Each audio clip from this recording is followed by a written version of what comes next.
एक middle class family के लड़के ने सोचा मैं वर्ल्ड रिकॉर्ड बनाऊंगा और उसने बना भी डाली। मैं आदित्य रंजन आप सभी का स्वागत करता हूं आप सभी के चैनल बिजनेस वहां पे। उम्मीद करता हूं आप सभी बहुत ही अच्छे होंगे।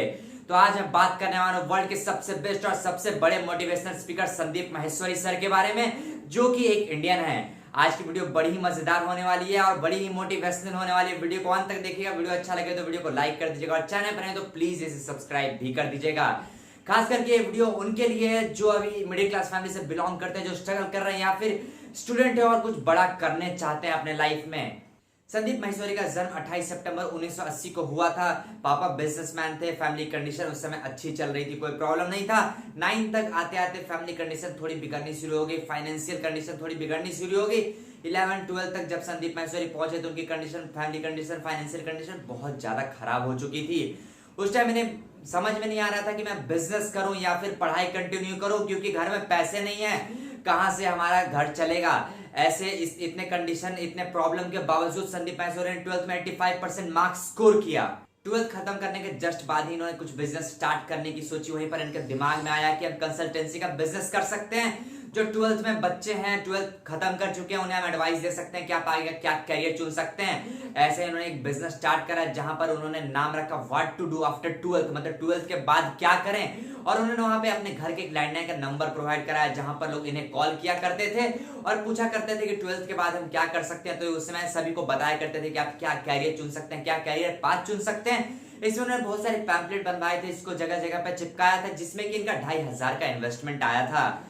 यहाँ पे आप सोच रहे हैं दोस्तों 12th खत्म करते हैं इन्होंने ऐसा बिजनेस स्टार्ट कर दिया, और वो भी उन बच्चों को बता रहे हैं जो इनके लेवल के हैं, मतलब उन्होंने भी अभी 12th खत्म करा, उन्हें एडवाइस दे रहे हैं कैसे किया इन्होंने ये सब। दोस्तों उस टाइम पे बहुत सारी कंसल्टेंसी के ऑफिसेस हुआ करती थी, वहां पर जा जाके सारा इन्फॉर्मेशन इकट्ठा किया करते थे और सभी इन्फॉर्मेशन को याद कर लिया करते थे, सभी इन्फॉर्मेशन को अच्छे से लर्न कर लिया करते थे। और उसके बाद जिन लोगों का भी कॉल आता था इनके लैंडलाइन पे, उन्हें बताया करते थे कि आप क्या कैरियर चुन सकते हैं 12th के बाद। यहाँ पे दोस्तों आप ये सोच रहे हो कि सिर्फ उन्होंने 2500 इन्वेस्ट करके 4500 रुपए कमाए, ये कैसा बिजनेस मॉडल है। तो दोस्तों यहाँ पे आपको मैं बता दूं, यहाँ पर उन्होंने सिर्फ पैसे नहीं कमाए, कैसे लोगों से बात करते हैं ये सीखा, कैसे लोगों को समझाना है ये सीखा, कैसे किसी बिजनेस को हम कर सकते हैं ये सीखा। और दोस्तों एक्सपीरियंस की कोई वैल्यू नहीं होती, आपके जो आप सीख रहे हैं उसकी कोई वैल्यू नहीं होती। अब ये सोच रहे हैं दोस्तों कि ये बिजनेस का आइडिया, कंसल्टेंसी का आइडिया इनके मन में आया कहां से। तो 12th पास करने के बाद ही इन्होंने सोच लिया था कि हमें कुछ बिजनेस करना है। तो उसके बाद ही ये सोच रहे थे कि हम एमबीए करें जल्दी जल्दी, लेकिन उस टाइम तो एमबीए नहीं हो सकती थी। इसी का उन्होंने एक एनआईएस नाम के कॉलेज में, जो कि उस टाइम हुआ करता था, वहां पे उन्होंने एडमिशन ली और वहां पर इन्हें बोला गया कि यदि आप किसी और को एडमिशन करवाते हैं तो हमको 20% देंगे। और इसी में उन्होंने एक बंदे को एडमिशन कराया था और वहां पर 4500 रुपए जनरेट करे थे। इस कॉलेज में दोस्तों इनका 1 साल का कोर्स था, जिसको इन्होंने 11 मंथ में करके छोड़ दिया। इनका ये मानना था कि अब हमने सब कुछ सीख लिया तो मुझे छोड़ देना चाहिए, डिग्री की कोई वैल्यू नहीं है, सिर्फ जो हम सीखते हैं वैल्यू उसकी है। आपको क्या लगता है दोस्तों यहाँ पे संदीप माहेश्वरी सही थे या गलत, नीचे कमेंट करके जरूर बताइएगा। इसके बाद इन्होंने किरोड़ीमल कॉलेज में एडमिशन लिया, जिसे कि केएम कॉलेज के नाम से उस टाइम जाना जाता था। वहां पर इन्होंने 3 साल की कोर्स इन्हें करनी थी, लेकिन इसे भी इन्होंने 2 साल में ही छोड़ दिया। जब इन्होंने एडमिशन लिया था उस टाइम इनके फ्रेंड कहीं कहीं जॉब के लिए अप्लाई किया करते थे। उसी टाइम इनको उनके एक दोस्त ने बोला कि चल रेडिसन होटल का इंटरव्यू देगा। वहां पे नई नई कॉन्सेप्ट आई थी कॉल सेंटर की, लोगों को कॉल करके बताया जाता था रेडिसन होटल के बारे में। वहीं पर इन्होंने सोचा कि मैं भी इस जॉब को ज्वाइन कर सकता हूं, तो साथ में इंटरव्यू देने चले गए। वहां पर दोस्तों 6-7 स्टेप होती थी, 6-7 स्टेप में इंटरव्यू हुआ करती थी, तो 3 स्टेप में ही ये छट गए।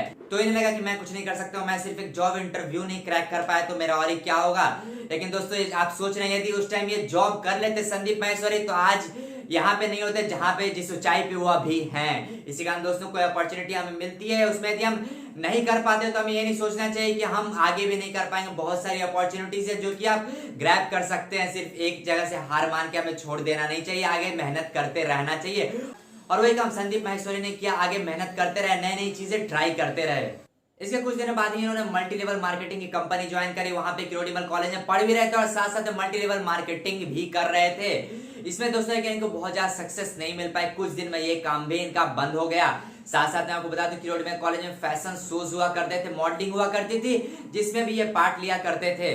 जिस मल्टी लेवल मार्केटिंग कंपनी को इन्होंने ज्वाइन करी थी वहां पे बहुत सारे प्रोडक्ट हुआ करते हैं। जैसे आप भी जानते होंगे दोस्तों, यदि आपने किसी मल्टी लेवल मार्केटिंग कंपनी के बारे में सुना होगा तो उसमें हजारों प्रोडक्ट्स होते हैं। उसमें एक प्रोडक्ट था लिक्विड सोप नाम का, जो कि 400 से 500 रुपए में वहां पे मिलता था मल्टी लेवल मार्केटिंग की कंपनी में। इन्होंने सोचा कि क्या है इसमें यार, इसे तो मैं सस्ते में बना सकता हूँ और इसे सस्ते में बना के मैं सेल कर सकता हूँ। उसके बाद इन्होंने सोचा कि मैं ये क्यों ना बना दूं। उसके बाद फिर उन्होंने बनानी शुरू करी और इन्हें सिर्फ जो जिस क्वांटिटी को प्रोवाइड कराते थे उसे बनाने में सिर्फ इन्हें 5 रुपया कॉस्ट आया और इन्होंने सोचा कि मैं इसे 15 से 20 रुपए में बेचूंगा। इसमें इन्होंने बहुत ज्यादा रिसर्च करी, बहुत डीप तक गए, बहुत सारे टेस्ट कराए कि क्या मैं जो सोप बनाए वो उस लेवल की है कि नहीं, क्या उतना ज्यादा ये साफ कर सकती है कि नहीं, सब टेस्ट कराए, सब बहुत डीप में गए। लेकिन फिर भी कुछ दिनों बाद ये बिजनेस में इनका फ्लॉप पड़ गया, बहुत ज्यादा इसकी अच्छे से मार्केटिंग नहीं कर पाए।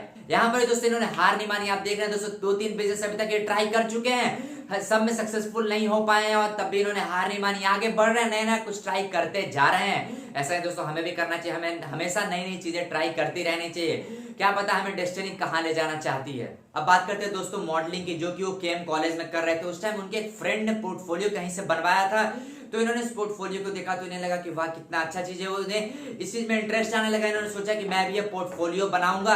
तो उस टाइम इन्होंने एक कैमरा खरीदा, बहुत सारे जो गियर्स होते हैं फोटो शूट करने के, सब गियर्स को खरीदे और उसमें बहुत ज्यादा मेहनत करने लगे, लोगों की फोटो शूट करने लगे। जो भी लोग उनके पास आया करते थे उनकी दिन भर तक फोटो शूट किया करते थे।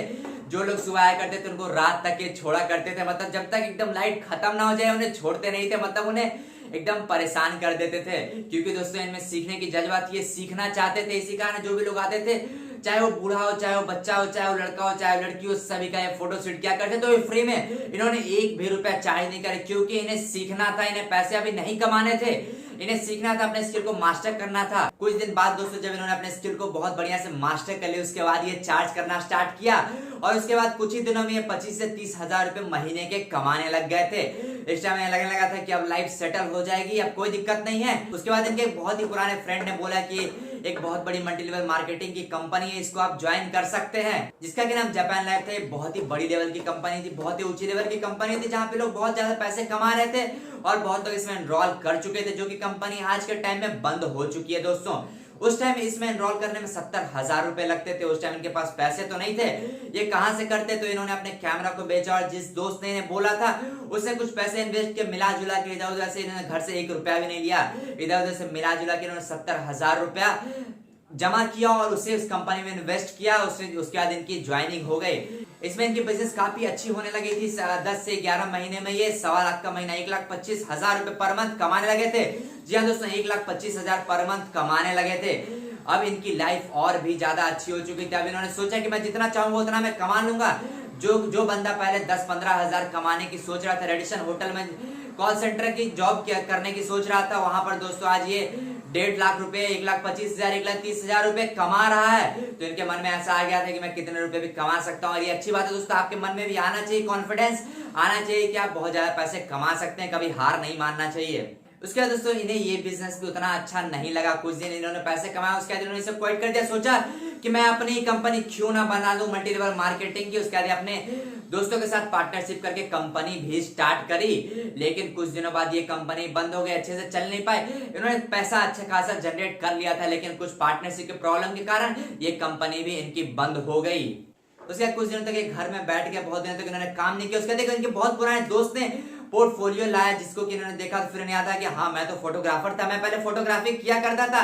फिर इनके मन में कीड़ा जाग गया, फिर उन्होंने कैमरा खरीदा, कुछ लाइट्स खरीदे और अपने रूम में फिर फोटोशूट करना स्टार्ट कर दिया। और इसके बाद काफी फोटोशूट करते चले गए। इन्हें अच्छे से फोटोशूट तो करना आता ही था। इन्होंने पोर्टफोलियो का बनाना भी स्टार्ट कर दिया। इनकी कंपनी बहुत ही अच्छे से बड़ी होने लगी, बहुत अच्छा बिजनेस होने लगा इनका। उस टाइम में दिल्ली में सबसे बड़े पोर्टफोलियो मेकर बन चुके थे, बहुत ज्यादा ही पैसे कमाने लगे थे उस टाइम तक। लेकिन इन्हें इसमें सेटिस्फैक्शन नहीं मिल पा रही थी। इन्हें लग रहा था कि मैं अभी 100% इससे सेटिस्फाइड नहीं हूं। उसके बाद इन्होंने फोटोग्राफी में वर्ल्ड रिकॉर्ड बनाने की सोची। जी हाँ दोस्तों, वर्ल्ड रिकॉर्ड बनाने की सोची और उसे बना भी डाला। उसके बाद ये सबसे बिजिएस्ट फोटोग्राफर बन चुके थे। इनके पास लाखों कॉन्ट्रैक्ट आ रहे थे पोर्टफोलियो बनाने के और ये सबसे बिजिएस्ट फोटोग्राफर बन चुके थे। लेकिन इन्हें ये चीज अच्छा नहीं लग रहा था। कुछ दिनों तक इससे पैसा कमाया, उसके बाद इसे भी क्वाइट कर दिया। इन्होंने सोचा कि मैं स्टॉक फोटोग्राफी करूंगा। उसके बाद इन्होंने स्टॉक फोटोग्राफी स्टार्ट करी, जिसका क्या आप दोस्तों आज नाम जानते हैं, इमेजेस बाजार। जी हाँ दोस्तों, एमएसएफ बाजार नाम से इन्होंने 2005 में शुरू करी थी, 2006 तक ठीक ठाक से इनकी कंपनी बन चुकी थी। उस टाइम इन्हें बहुत ही ज्यादा फायदा नहीं हो पा रहा था, करीब 6 से 7 महीने इनकी एकदम से प्रॉफिट नहीं आया, एकदम से डिजास्टर हो गया, बहुत ज्यादा लॉस हुए, लेकिन फिर भी इन्होंने हार नहीं मानी। अब यहाँ पर दोस्तों सोचने की बात है, जो बंदा इतने सारे बिजनेस करके छोड़ चुका है, इसे लॉस क्यों हुआ? तो दोस्तों ये डिजिटल मार्केटिंग नहीं जानते थे। उस टाइम पे डिजिटल मार्केटिंग जाननी बहुत जरूरी है। जैसा कि मैं आपको पिछले वीडियो में बताया था कि किसी बिजनेस को आप स्टार्ट करते हो पहले आपको डिजिटल मार्केटिंग जरूर जाननी चाहिए। तो उसके बाद इन्होंने अच्छे से डिजिटल मार्केटिंग सीखी, आईटी का थोड़ा मोड़ा नॉलेज लिया, उसके बाद फिर से इन्होंने इस बिजनेस को अच्छे से करने की कोशिश करी। उसके बाद दोस्तों आज आप जानते होंगे पूरे दुनिया की सबसे बड़ी स्टॉक फोटोग्राफी की कंपनी बन चुकी है एमएसएफ बाजार इंडियन फोटोज के लिए। जी हाँ दोस्तों, इंडियन फोटोज के लिए पूरे दुनिया की सबसे बड़ी कंपनी बन चुकी है एमएसएफ बाजार। और ये दोस्तों 2010 में बनी थी और अभी तक सबसे बड़ी कंपनी कोई इसके कॉम्पिटिटर नहीं आ पाया है। तो यहीं पे इनकी मोटिवेशनल स्टोरी होती है खत्म। आपको वीडियो कैसी लगी नीचे कमेंट करके जरूर बताइएगा। और अभी तो वीडियो को लाइक नहीं किया तो प्लीज वीडियो को लाइक कर दें और चैनल पर है तो प्लीज सब्सक्राइब भी कर दें।